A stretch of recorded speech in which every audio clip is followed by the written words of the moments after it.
Hey everyone, welcome to another episode of Facing Time. I'm Jared, and I am here with my guest and someone I consider to be a thought leader, James Dung. After a career start in corporate consulting, James left to pursue his passion to reduce waste and increase access to the outdoors. He created Last Minute Gear, the only outdoor gear shop where customers can buy, rent, or borrow gear. The rental program has saved customers hundreds of thousands of dollars in gear costs without any sacrifice in quality since they rent the highest quality items. And the borrow program has helped many customers go camping for the first time for free. Beyond gear, the company also uniquely focuses content creation on issues of access. Their gear guides frankly discuss gear substitutes, like using a blanket instead of a sleeping bag. And they have an entire series on getting to local parks with public access. Transit and access, I guess. Last Minute Gear is an innovator level green business, the highest level of certification in California, and has been featured on ABC, CBS, and the San Francisco Chronicle. Now, a little more about James. He's a big outdoors person. He currently leads 2 climbing meetups for the Brown Ascenders and Queer Crush. Loves to go hiking and camping around Northern California, and quietly laments that he hasn't been skiing or surfing in a decade. But you think about it all the time. I definitely do. Every season passes and I think, gosh, why did I not go again? And yeah, at this point, I don't even know if I remember how to either ski or surf, but you know. There's only one way to find out. Right, exactly. All right, let's get right into this. So your Last Minute Gear, your shop where you rent, buy, and borrow gear, right? Yes. Among so many retail stores that have been impacted because of this health crisis, so many people had to close their front doors or modify their businesses drastically and make so many changes. Right.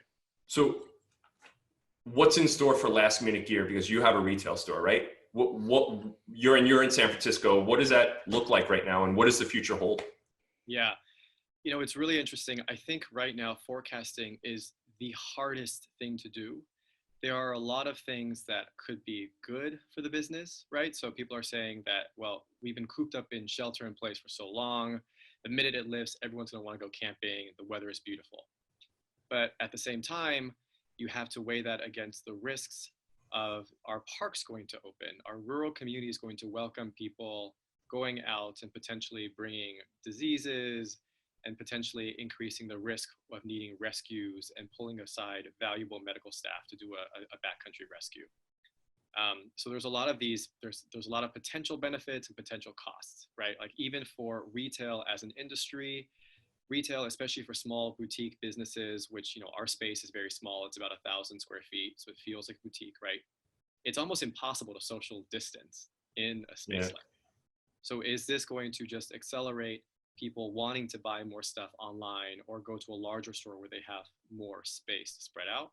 Or will people want to patronize small businesses because they know how much we've been struggling? It's very hard to say any of these things. And I think gradually as we reopen, we'll just look and take it on a month by month perspective.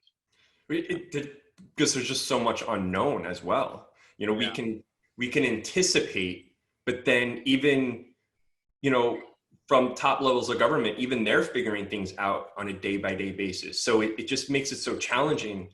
And, you know, a couple of weeks back, you gave your Haas X talk, which for me was because you graduated from Berkeley. Yeah, I did. Right. So you gave the Haas X talk, and I think it was like only 5 or 6 minutes, but what you spoke about resonated with me so much. I literally, as you know, I emailed you within minutes of listening to you, and I'm literally listening to other people talk after, but I'm emailing you.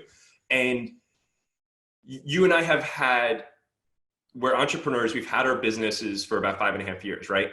Yes. And this is what really resonated with me. Even though you have more of that retail setup and I have, you know, the media marketing, we've both been greatly impacted. And it was like, for me, I felt like, oh, wow, someone gets me. I'm not alone. This is amazing. And I knew that deep down, but when you hear someone actually say it, who's going through their own thing, it sinks in.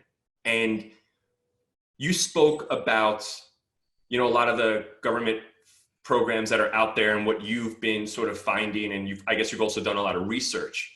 Can you speak a little bit about what you've been seeing as far as the support small businesses have been getting because of everything going on? I mean, first off, grateful for the support, grateful for the CARES Act, grateful that it's been topped off, right? So I think any support is really important, and it's good that the government is recognizing the plight of small business owners and their staff during this really, really critical pandemic. I think what's challenging, however, is that here we have one SBA, one Small Business Administration, and their charter is to help businesses from the smallest one-person company, sole prop, up to 500 people in size, right? And so that is a really, really big range, especially when you consider that 90% of what is defined as a small business under the SBA charter, 90% of those businesses have less than 10 people. And what you end up finding as a result of that is, and we're seeing this in the news, right?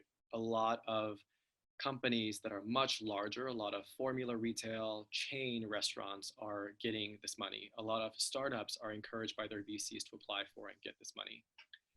And here's the thing, right? Like, we all understand, you and I understand, you work with restaurants, and I have a ton of friends in every industry. Everyone is suffering. There's no question, there's no doubt about that, right? And if the government stated purpose was just to prioritize based on size of company to help, to help as much headcount as possible, that is, that's extremely valid. But what we're being told is that these support systems, the PPP, the Payment Protection Program, the EIDL, the Economic Injury Disaster Loan, they're designed to help small businesses. The problem is that if something is designed to help small businesses, you have to consider that, like I said, the majority of small businesses, over 25 million, have less than 10 people. And, if you're going by that basis, it's really hard because we're not getting the support, right? Like it's the larger companies that are getting these resources. So for me, the way to think about this is access to capital. How do we get money in the hands of businesses that don't have the same access to capital? Because if you're a company with 10 locations, if you have 500 employees, you will find a bank to give you a loan. And if you're a startup, you have access to equity markets that other businesses can only dream about, right? But if you are that small business, if you are under 10 people, or if you're a sole proprietor, you don't have access to those equity markets, to those traditional debt sources. And so you need that access to capital. So that's what I wish we had better infrastructure and clarity around. Something to say that, like, look, this is an allocated pot, but specifically designed for these types of businesses. I'm on a lot of webinars, I'm sure you are too, right? Like a lot of different webinars about, here are the resources and here's how to break them down for you. And the biggest outcry that I hear from all of these webinars is from sole proprietors, because they're constantly being left out, right? It's like when you're a sole proprietor, you're always like, am I a business? Am I not a business? Yeah, right. What if I do my taxes, individually? What if I do my taxes this way as this corporation, this entity? What if I'm on payroll versus I take an owner's draw? And there's so little clarity around that. I think one of the most interesting thing is, so I ended up getting a PPP loan, which is a loan that is designed for you to retain your employees, right? And there is a forgiveness component if you use a certain amount of that loan by a certain period of time. And before I got the loan, I asked my bank if they would send me over the forgiveness terms, because I wanted to sign only after I'd really read and understood those forgiveness terms. They actually told me they couldn't. They told me that the SBA had not finalized the forgiveness terms yet, Yeah. and they were still undergoing revisions. And so I would just have to sign and just, hope for the best. So that's what I was going to inject, but I didn't want to interrupt you because I'm intrigued with what you're saying. But my understanding, and correct me if I'm wrong, because you clearly know much more about this than I do, the PPP loan, the Payment Protection Program, is going to be underwritten as estimated at the end of June, beginning of July, and only then will they be able to actually tell you what is going to be forgiven or not forgiven. Is that correct? So it's a little bit complicated because people have already been getting the PPP. So people have already had money in their accounts. As it's currently written, you have an 8-week window starting from when you get the money in your account to basically qualify for the expenses to get it forgiven. Okay. So if the law changes at some point with new timelines, they're going to have to find a way to backdate and deal with the people that have already been under pressure. So some people, in all of my groups that I'm in, all my webinars, some people have gotten the PPP since the 1st of April, right? I don't think I'm gonna get mine until this week, for example. But that means that the window of time is 8 weeks. You have 8 weeks to spend a certain amount of money to be forgiven. They've already had a month to do it. And so they've already had a month going through this mental turmoil, like how do we spend money to get it forgiven? And any changes now will really have to find a way to backdate and account for all those people's spending patterns. Right, because even when they do get underwritten to define the terms in stone, it's not the same for everyone, because by the time you utilize capital that you need, you have a shorter period of time, which then will be underwritten. So others don't really know.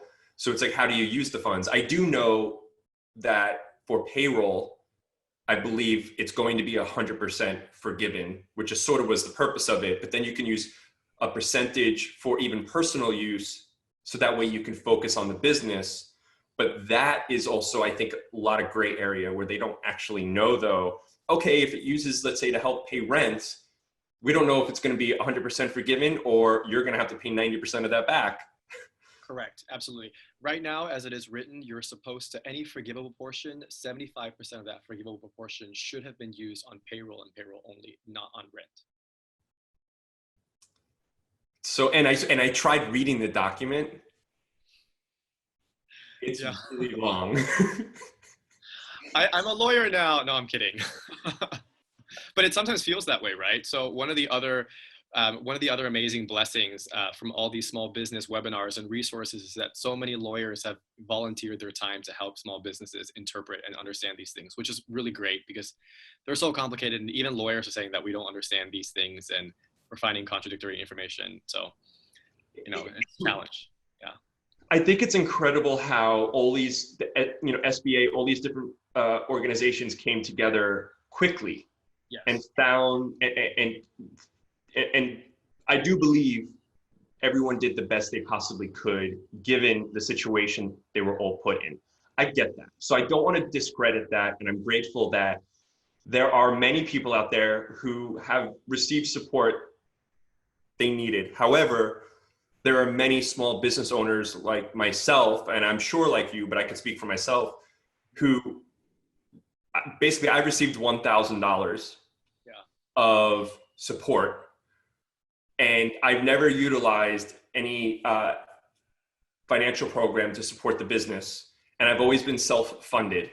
And because I'm an advisor for restaurants, okay, and I know everybody has heard me say this before, but I live in New York City. I'm an advisor for restaurants. I'm sure everybody can imagine right now how in just a 24-hour period, I was greatly impacted. And it's really disheartening for someone like me who, when the SBA grant was paid out, the $1,000, it was determined within, I think, since the beginning of the year, you get $1,000 per employee that you had. And then, right? And because I was pivoting the business, I had employees and consultants. And so I received $1,000. And I think where the disconnect is, it's not just about how many employees you have or the size of the business, because everybody's situation is different. And because obviously the US is so big, it's hard to make everybody happy. And I get it, that's never going to happen. But for someone like myself, I feel I kind of got the short end of the stick here, because very honestly, I made too much money last year, so I couldn't get the stimulus package, the $1,200 stimulus package. I received zero. Because of my business structure internally, I only received $1,000 in the SBA grant, and I was listed in the restaurant category. So I was like, oh, maybe I'll get more, and I got nothing.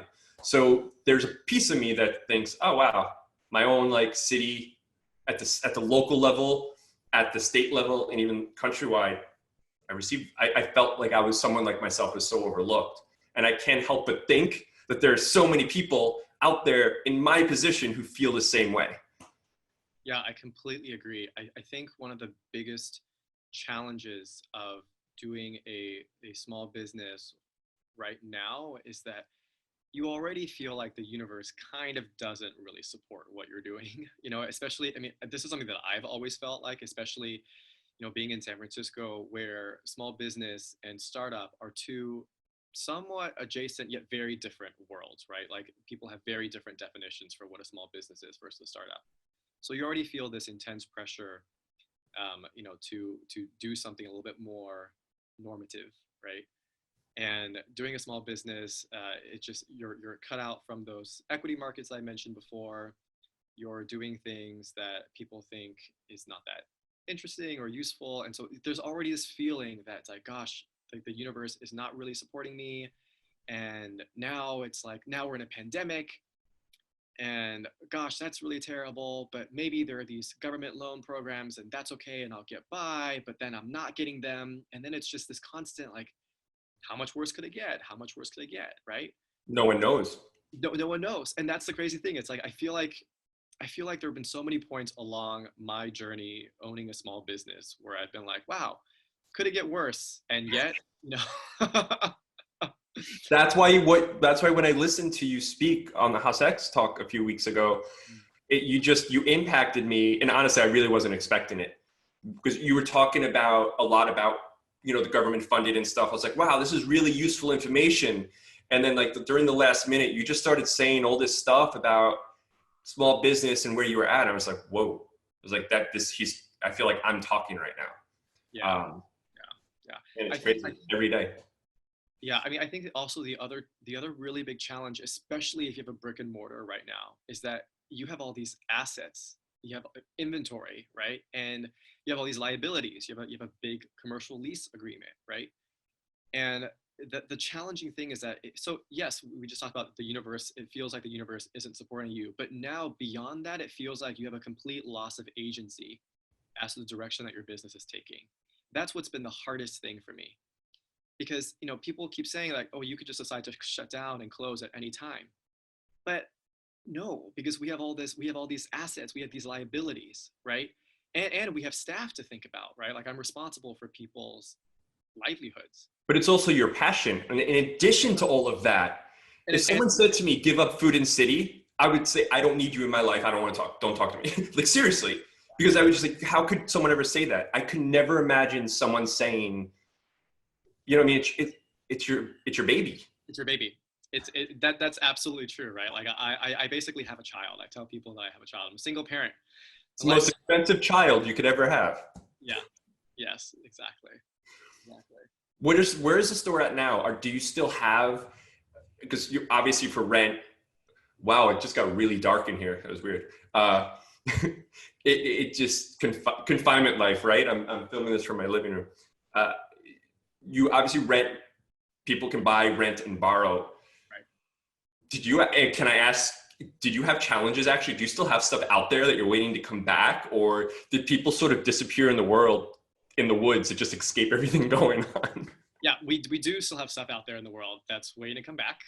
So San Francisco is still under a shelter in place and we can't reopen yet. So at some point when we reopen, we do hope to get all that stuff back.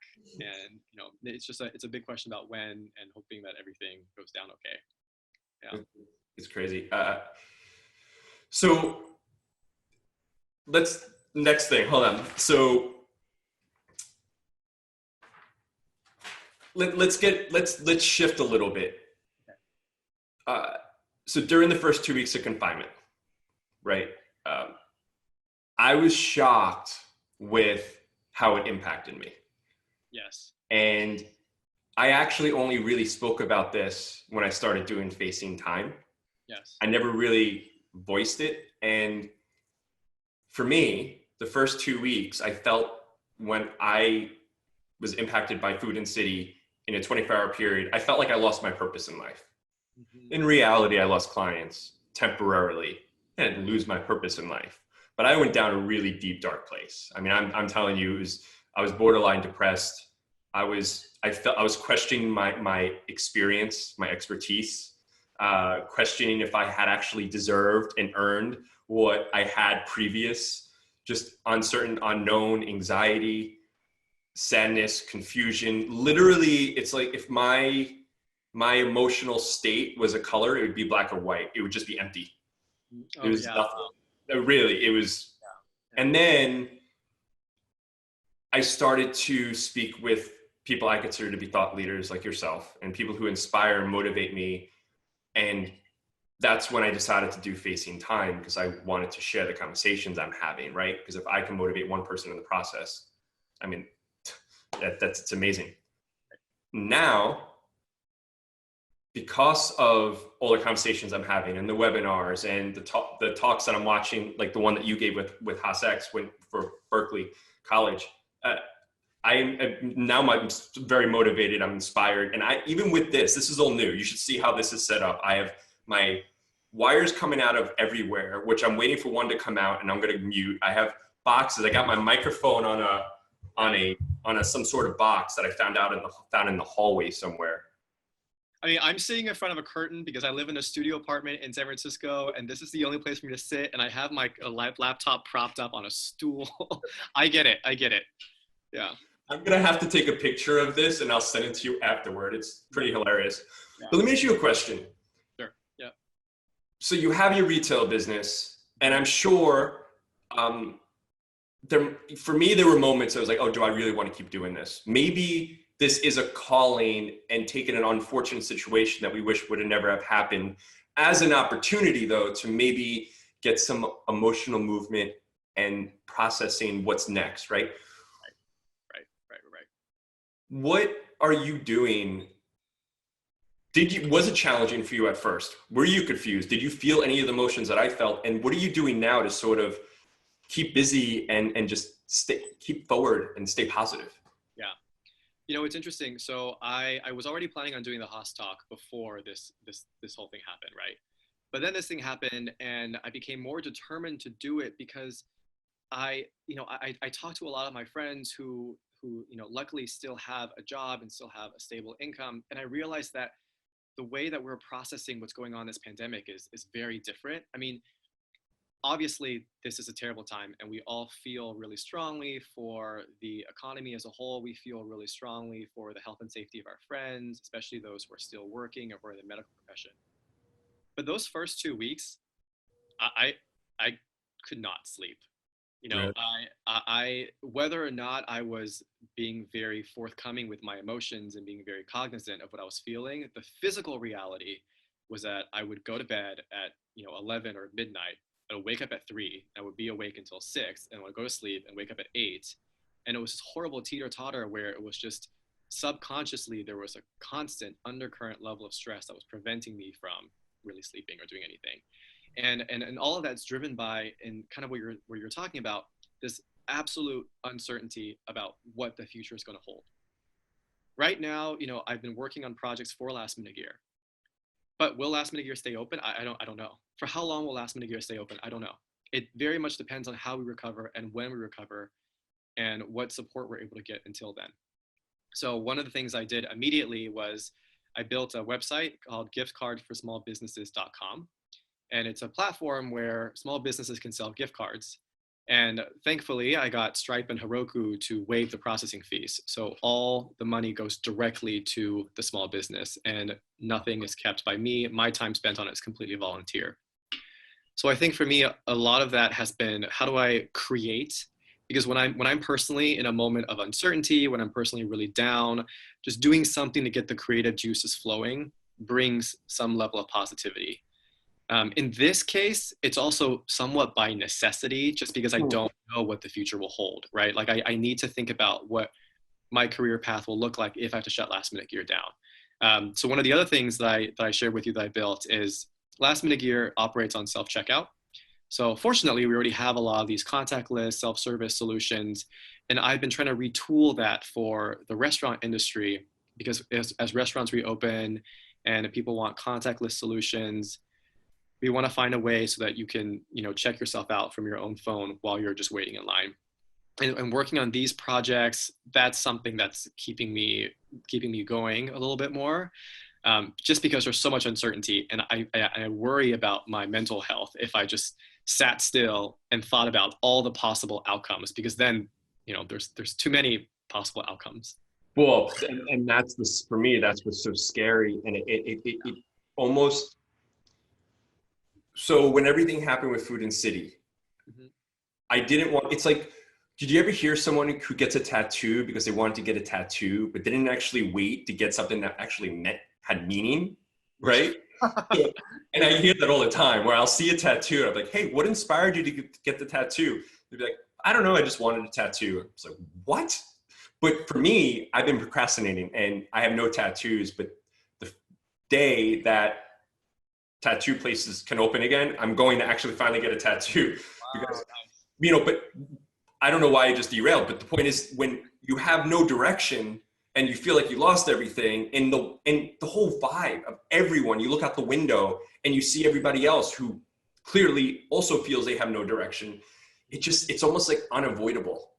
You Yeah. just can't avoid it. It's not just what's happening in your apartment, knowing that, okay, you know what, I'm going to go see my closest friends and I know it'll be good.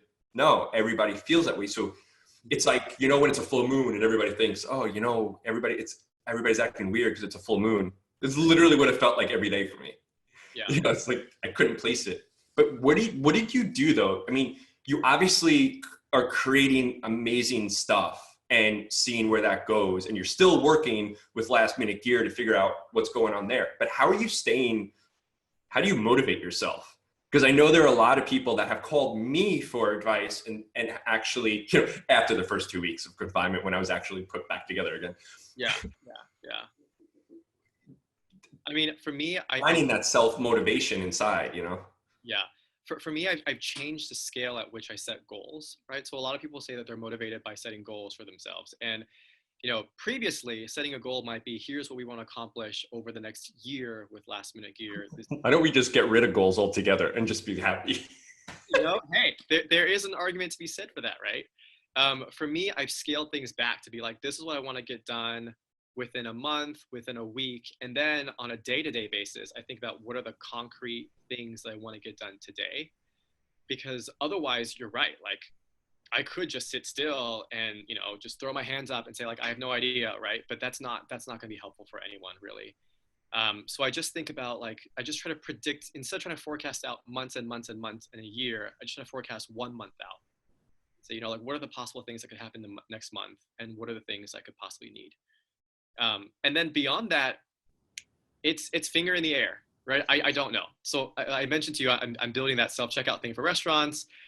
It's really cool. I have a demo, but am I putting a ton of work into building out a more robust back end? No, absolutely not. Right now, I'm talking to people who own restaurants who would be interested in trying it, because I don't know what it'll look like once they start trying it. Right. So I think it's just having some level of intuition, which comes with practice, about what is a more shorter term goal for yourself, and that's how you get yourself out of bed. You think about, like, what can I realistically achieve today that will make me feel like I've done something. Now, the crazy thing is that that's also layered against the fact that part of the problem with our culture is that we're, like, hyper productive and we're hyper focused on productivity, right? And you've seen that meme where it's like, if you leave this quarantine with no new skill or no new side hustle, then you've effectively wasted it, right?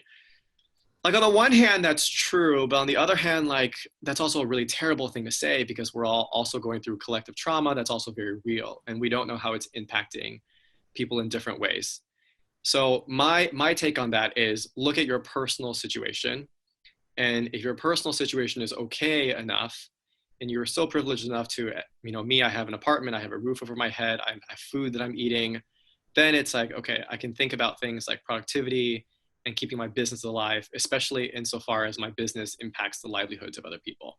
And James, don't get me wrong. I am incredibly and abundantly grateful for still being in the situation that I'm in, because I know that there are so many people in a worse off situation, which is why I'll never complain. And Right. what I've learned is to just let go. I recently heard someone, I don't want to quote it because I can't remember her name offhand. And actually, I'm going to quote it because it's amazing. I'm going to look it up on my phone as we talk. Her name is Lisa Nichols.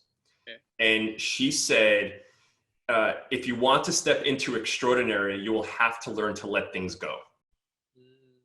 And when she said that, I was just like, it just resonated with me. And I've learned to just immediately almost became sort of more zen and just let things go and just focus on things that feel right. And I realized I focused on the high points of Food and City. I was always focusing on what's going wrong or what needs to be better, not actually what is great and what is going well. Yes. Yeah. I think that's also something that's really, I think that's another really interesting reflection on our culture as a whole. I think culturally we're very inclined to focus on weaknesses, right? And how do you improve your weaknesses? Like everyone does this resume training, right? It's like, how do you answer that question? What are your 3 top weaknesses? Yeah. It's harder to focus on, accepting your weaknesses, or that you'll have some weaknesses. You'll never get rid of all of your weaknesses, and focusing on cultivating what your strengths are. You're right. It's challenging.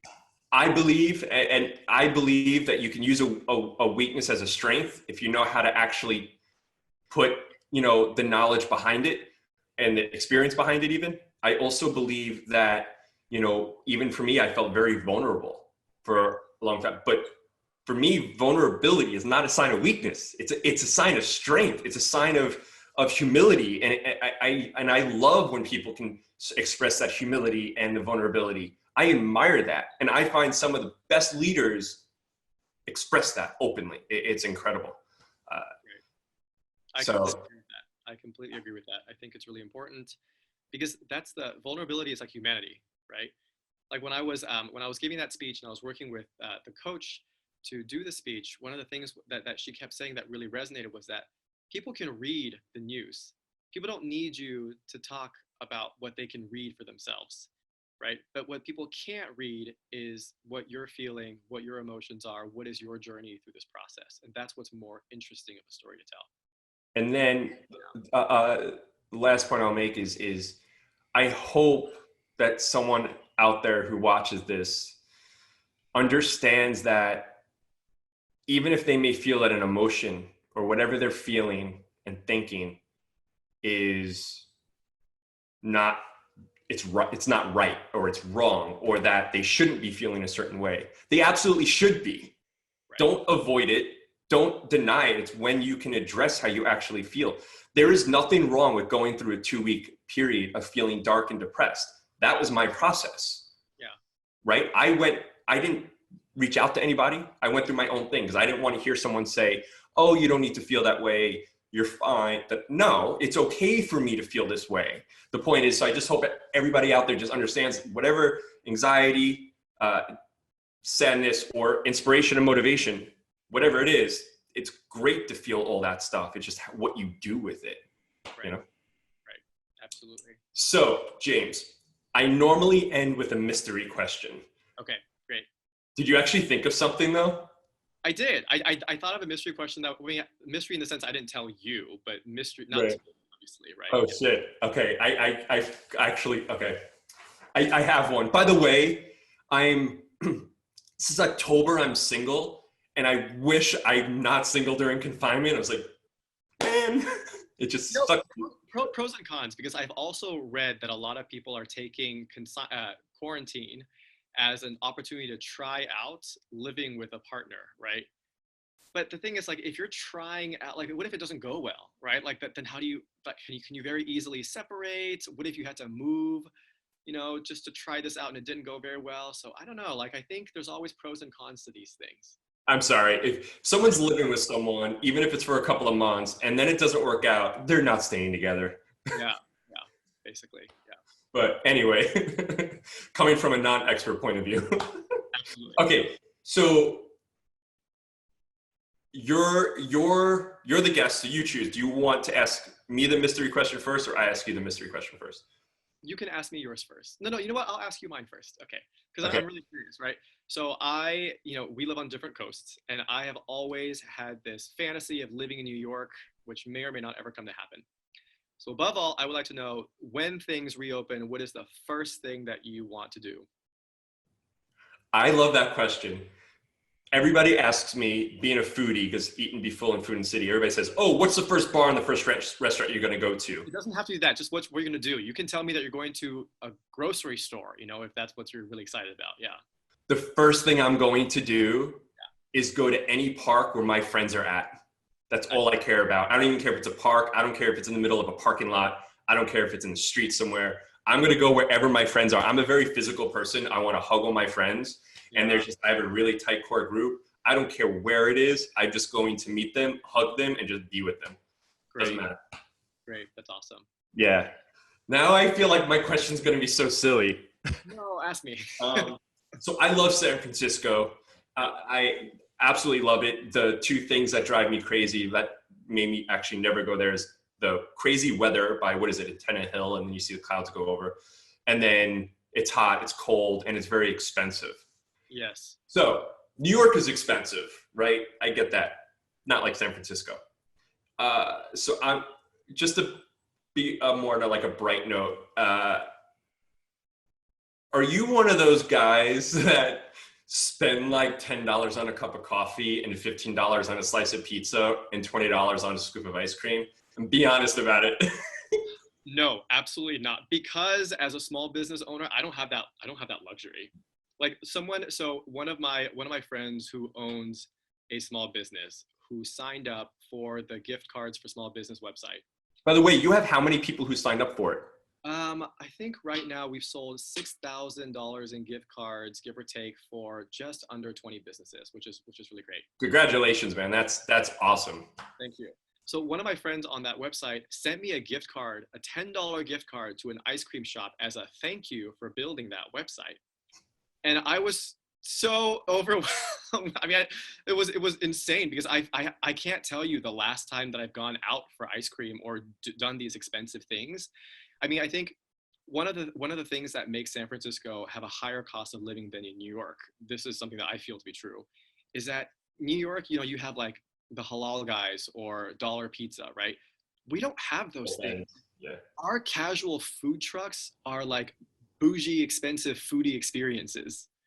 You know, like we have Off the Grid, which is a very local, it's a gathering of food trucks, and they show up at different locations and they pop up style, right? But like I'm a person that eats a lot too, right? I typically need like 2 servings worth of anything, and then it's like $20, right? So I pretty much cook everything that I eat. Last Minute Gear also supports a local community supported agriculture CSA program. So the farm delivers the produce directly to a neighborhood pickup site, and we at Last Minute Gear, we are that neighborhood pickup site. So I also get a box of fresh produce and vegetables, all organic from this farm. Super, super wonderful. It's Full Belly Farm, and I cook all the time. Yeah, so I'm not one of those people. Yeah. This morning I made I learned how to make fried egg rolls. Nice. Really good. But okay, I'm really enjoying having a conversation with you, and I could just keep talking. But for the sake of this video taking already 3 hours to upload, thank you so much for really taking the time and for talking about all this and really shedding light on the government programs. And I wish you the best of I actually am someone who doesn't normally wish people luck because I don't feel people need it. So, I anticipate a positive outcome, whatever you choose for Last Minute Gear. And I know it's challenging, and I share the same emotions and feelings. So thank you for spending time and having this conversation.